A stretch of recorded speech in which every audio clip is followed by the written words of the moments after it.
Hey, what's happening, everybody? My name is Marcello. This is my toy room, and today we are gonna make a video review, a movie review for this guy right here, and this guy right here, and this young lady right here, Captain Mar-vell. So lots of spoilers for Captain Mar-vell. If you haven't seen a Captain Mar-vell, pause this video, go watch the movie, come back, and then we'll talk about it. So, I took my son to go see this movie, and I'm gonna say right away, I liked it. Previous to watch this movie, you know, I only had small interactions with Captain Mar-vell here in the comics. And in the comics, she comes out, you know, well, actually it depends, you know what? When she is with Guardians of the Galaxy and in her own solo, and in this special one-off over here, Captain Mar-vell, the Mar-vell Corps, she's quirky, she's funny, she's great. I love her interactions with Groot. But when we get to see her in Civil War 2, man, she's just someone that is very detestable, and people don't like her. Plus, there was a whole bunch of stuff surrounding this movie when it comes to people not liking it, and you know, Brie lost her comments, you know, to critics before the movie even came out. So, with that being said, if you're disconnected with all that, when I went to watch this movie, I still liked it. I still having fun. First thing that I want to say is, look, I actually took notes for making this video. All my videos are ad-lib. I never take notes, but there's a lot of stuff to talk about this movie. So, first things first, Stanley. Oh man, the first time that I saw that entrance with all the Stanley stuff and then the thank you Stam, you know, that brought the emotions right away from me. So, man, it was a low blow. Mar-vell, it was a low blow. It was a kick to the guts, but you know, it was a really good. It was the first time that they mentioned Stanley, and it was a really good mention to him, you know, right in the beginning, thanking him for what he did. After that, right away, we got to see the Kree Skull Academy, where Mar-vell and Captain Mar-vell over here, which, you know what, I gotta look up at his name. He's not Captain Mar-vell, he's yon-rogg, and he's teaching Carol Danvers Captain Mar-vell, which they only call her Veers, because she is Carol Danvers, but then the Carol Danvers got cut off and only Veers remained. You know, every time that I thought of her, I thought about General Veers from Star Wars. But they got some really cool fight sequences, and to me, I love it, because every time that I see a fight sequence on Marvel movies, for some reason, I see some capoeira stuff, and that just gets me excited, because I love capoeira. So I think I saw some capoeira stuff over there. I gotta see the movie again so I can really pay attention to it, but I really love those fighting sequences. Now after that, you know, you get to see her going to the Supreme Intelligence, and the Supreme Intelligence is different than what they did in the comics, so it takes shape of a person that, you know, is supposed to be very important for her, and in this case, she gets confronted with a view of a person that she doesn't remember, because that's when she was back on Earth, right? Supposedly 1989, I believe. And that person is Dr. Wendy Lawson. Lawson? Yeah, Wendy Lawson. But his name over here is Walter Lawson. That was supposed to be the name of the first Captain Mar-vell, but over here his name is yon-rogg. So the Supreme Intelligence gives her the mission. She has to go over there to the scrolls, and in between her mission, you know, the mission goes the mission goes bad, and she has to jump into some skate pods, and she ended up on Earth, and she crashed right into the blockbuster.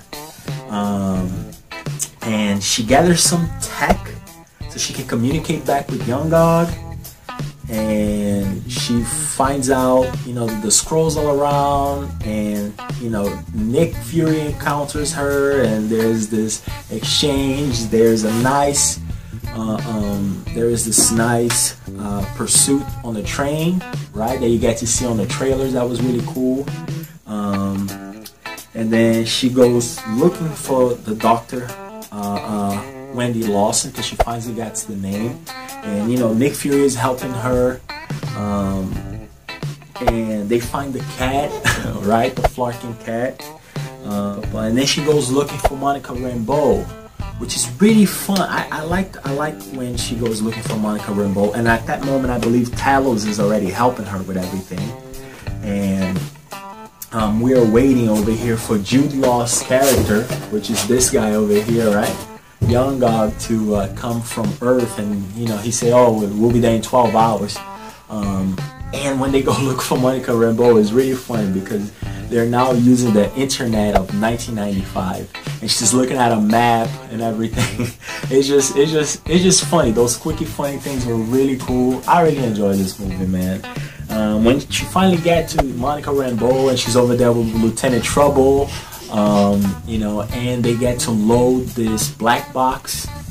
After, you know, they're able to get the message and she remembers everything. They're able to get to the lab, right? This is when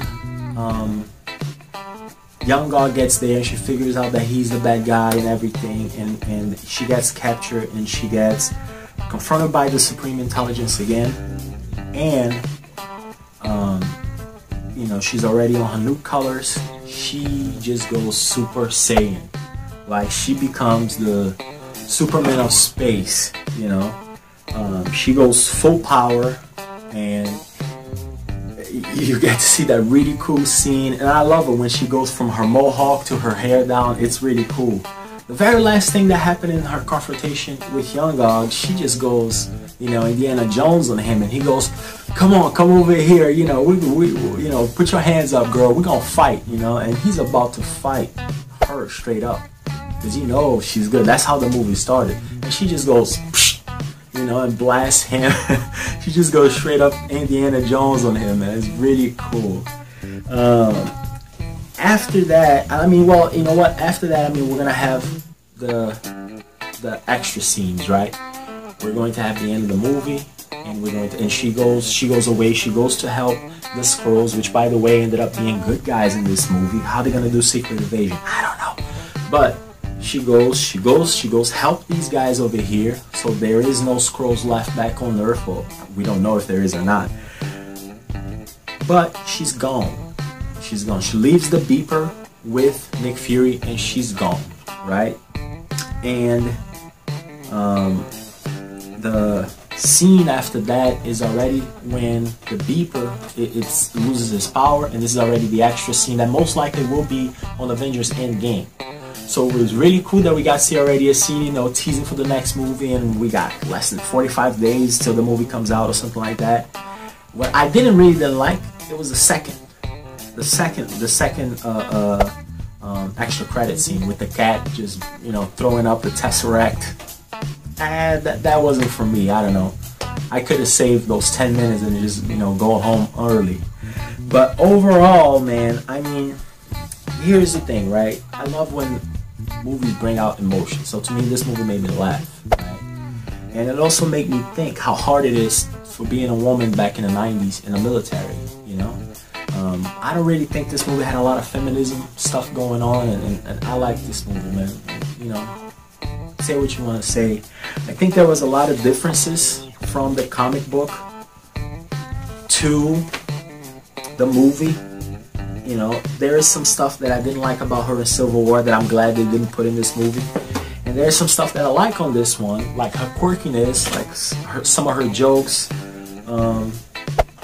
and, you know, even her relationship with Monica Rambeau and Lieutenant Trouble and everything. So I liked it. I liked what they did. I really did. I really did like it. So, I'm definitely going to see this movie again. Hopefully I can take my wife soon to see it.